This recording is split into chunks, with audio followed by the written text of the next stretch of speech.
The video game industry has grown exponentially in the last year, and my next guest is hoping to have a positive influence on the future of gaming. Welcome Hollywood visual effects artist and now gaming creator, Jarom Sidwell. Hi, Jarom. Hi, great to be here, thanks. Well, of course. So congratulations on the game. The game is a VR game called DvG, shorthand for David versus Goliath. Tell me a little bit about the game. Yeah, so the game DvG, Conquering Giants, right, is exactly right. It's the story of David versus Goliath.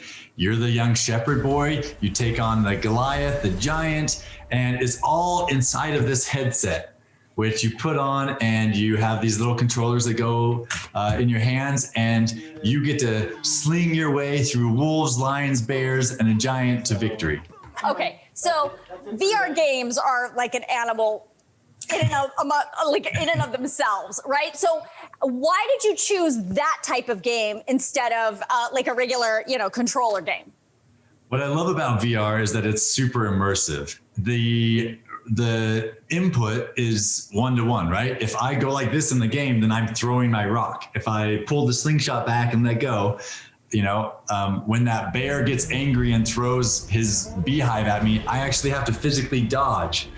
And so it's so immersive, it's so engaging, it's so active. And that's really the story that we wanted to tell in this awesome new medium, virtual reality, is that you are the character and you have to live their journey that they had, in your own way. So the graphics on this, and no surprise, you are, a Hollywood, graphic artist. So obviously the graphics in this are amazing. How did you do it? Is it the same techniques you're using for Hollywood movies, or is it a totally different technique for games? A lot of the things that I learned in film carried over to the game, right? And it's actually pretty similar. Since I was in visual effects and animation, we're creating worlds that are made of nothing but, ones and zeros, right? And so we started off and we started to make this game extra real. And as we were testing it with our demographic, which is that 10 to 16 range, they got actually a little bit scared from the realism of the wolves and the fact that they were surrounding them in 360. And so we decided halfway through to tone that down to make it a little bit more cartoony, family friendly, because that's our main goal, is to make it family friendly. And so we did that.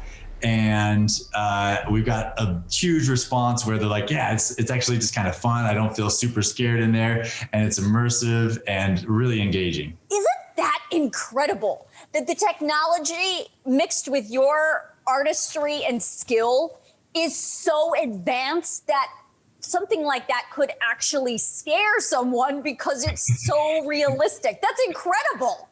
No, it's been really, really fun. And we've had some other experiences that we made where we put, like a grandma, she was like 80 years old, and we put her in the headset and she forgot that she was in a virtual world. So she immediately just started walking around the room, and I had to go and grab her and say, hold on, there's walls. Like, you can't go on forever. And it's just been so fun to see, from 6 years old to 80 years old, people are just engaged and loving the game and the experience of virtual reality and the storytelling inside of it as well. As a kid and as an artist, I could imagine, like, as you're growing up thinking, gosh, one day I'd love to work on a big Hollywood movie, with my skill. And you did. You worked on one of my all-time favorites, The Avengers, one of my all-time favorite movies. You actually did. Yes. And then I was watching an interview. You were the one that did the scene when Hawkeye pulls the bow and hits the carrier and Iron Man gets caught in the fan. Uh-oh. It's incredible. Right. It's a great scene. Yes. Yeah. And that was really fun. So the story behind that was that Joss Whedon, right? He wanted it to be real. And so we kind of did a couple passes by keyframing that animation. And then we went down to the motion capture stage and put somebody in a motion capture suit and simulated wind and a blade and smashed them together and pulled them under. And Joss was like, this looks so real. It's amazing. And of course, that's what got approved and went into the movie. Yeah, it's incredible. But the thing is, and I want you to talk to young kids who are in the artistic world right now.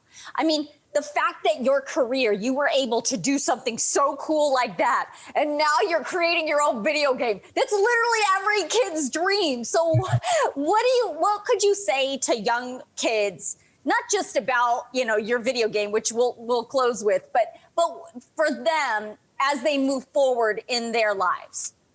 Well, one, it's possible. Believe in yourself, because the tools for making the video games and films is getting easier and easier. You can now film. I mean, there are films that are feature films that are being released on Netflix and these other streaming platforms that are made on an iPhone. And it's awesome. And they look great. And you can't tell the difference really, you know?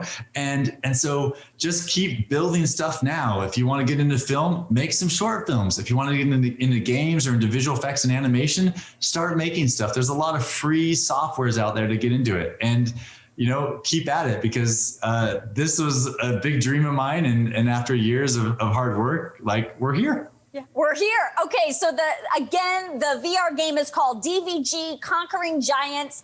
And right now it's available on some gaming platforms. And then ultimately you're going to roll it out kind of everywhere, correct?